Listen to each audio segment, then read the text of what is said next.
What's going on, everybody? It's the Hook Cam back again, and lordy, Michael Jordy, do we have some trades to get into. First and foremost, so this video is going to be dedicated to Deandre Hopkins getting moved from Houston to Arizona.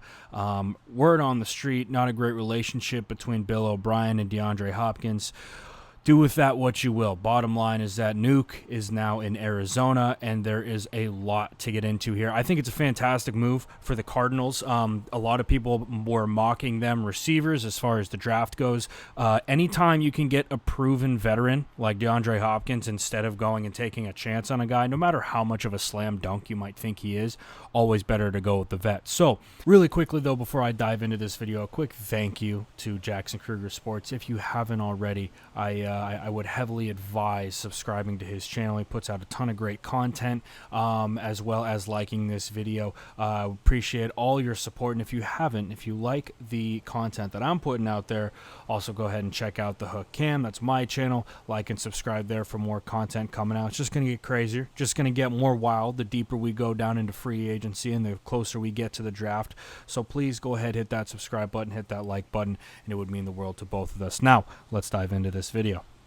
This is how I envision the Cardinals using DeAndre Hopkins, and I think it's kind of in line with how the Texans did it. DeAndre Hopkins is obviously fantastic at a number of things as a receiver. His route running is spectacular. His ability to create separation is next level, as well as his yards after the catch ability, and that's kind of the biggest thing I see.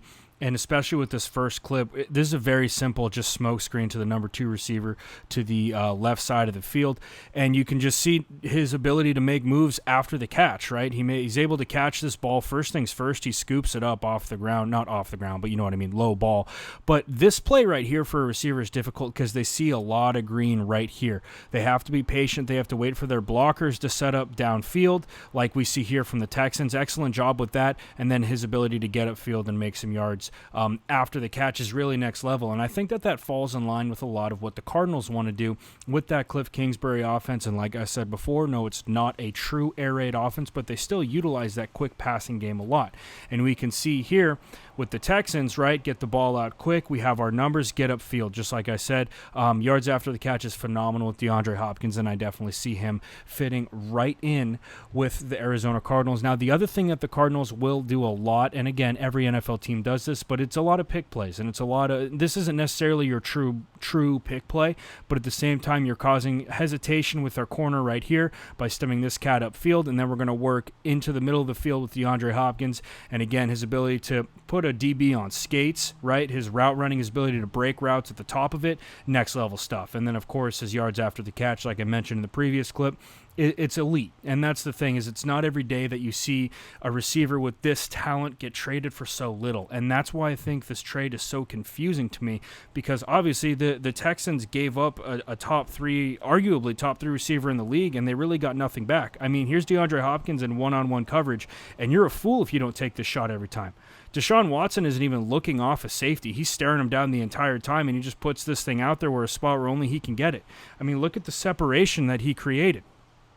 DeAndre Hopkins created a tremendous amount of separation in this literally within a couple of steps. The other thing that DeAndre Hopkins can do very well is move with a quarterback, and I think this fits in really well to what they want to do in Arizona. Obviously, Kyler Murray is a very athletic and mobile quarterback, and something like this is something that you can just envision when you start looking at DeAndre Hopkins clips when he's playing with Deshaun Watson, right? Now, originally on this play, it's supposed to be a little pick play with a wheel from our running back. So we have Hopkins coming out here and running basically like a slant curl, and then our running back running a wheel here. Well, Colts do a really good job of rolling with that wheel and then cutting off Hopkins underneath, or excuse me, cutting off Hopkins as that receiver right here. He really does his job on this, but the best thing about it is that he floats with Deshaun Watson into the middle of the field and into open space. And stuff like that is really next level, especially when you start looking at Kyler Murray, his phone with the Cardinals, and what those two could really do together. Obviously, there's rules for every receiver in a scramble drill. When a quarterback breaks the pocket, one's going to go to the flat, the other one's going to come across the middle, almost like a flood concept, right? You have your flat threat, you have your middle of the field or intermediate, and then you got your deep threat.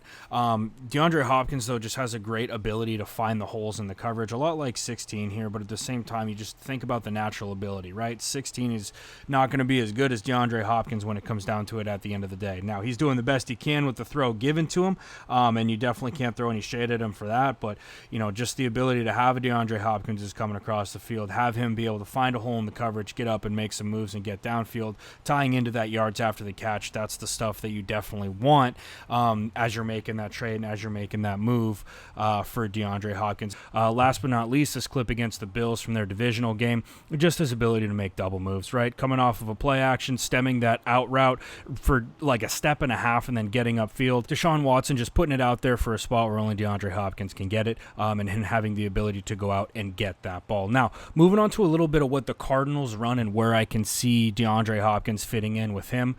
They run a lot of stuff to attack the edges of a defense, and like we saw in that first clip with the Texans, this is where I see DeAndre Hopkins being very, very effective with the Cardinals. So now this is just a really quick route by Larry Fitzgerald. Essentially what you're getting with DeAndre Hopkins is a younger, better version of Larry Fitzgerald, and I think Larry Fitz was somewhat equal to DeAndre when he was at the height of his career, but this is just a really quick example of what I can see them doing with him. Just a really quick rolling into a speed out, Kyler getting that ball out quick and letting DeAndre Hopkins do the work with the rest of it. Now, Larry Fitzgerald's obviously still, in my opinion, a very capable receiver, but anytime you can get younger and upgrade at that position, you're going to want to do that. Now, a quick example of just a quick play action and then a shot play really from the Cardinals, max protect, and anytime you can get DeAndre Hopkins one-on-one, you want to take those chances. In this situation, it's Christian Kirk. Just imagine what it can be like with a guy like DeAndre Hopkins who can really take the top off of a defense.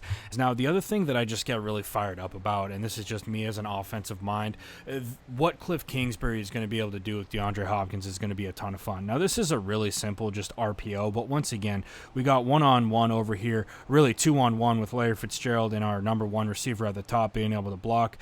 And you just get fired up for what they're going to be able to do with a guy like DeAndre Hopkins and his natural ability once he gets the ball in his hands and in Arizona. I think it's going to be a ton of fun, and I'm really excited to watch it. Here's just another example of what I think the Cardinals are going to do with DeAndre Hopkins. And again, it's all about numbers and working the better edge of the defense for your guys.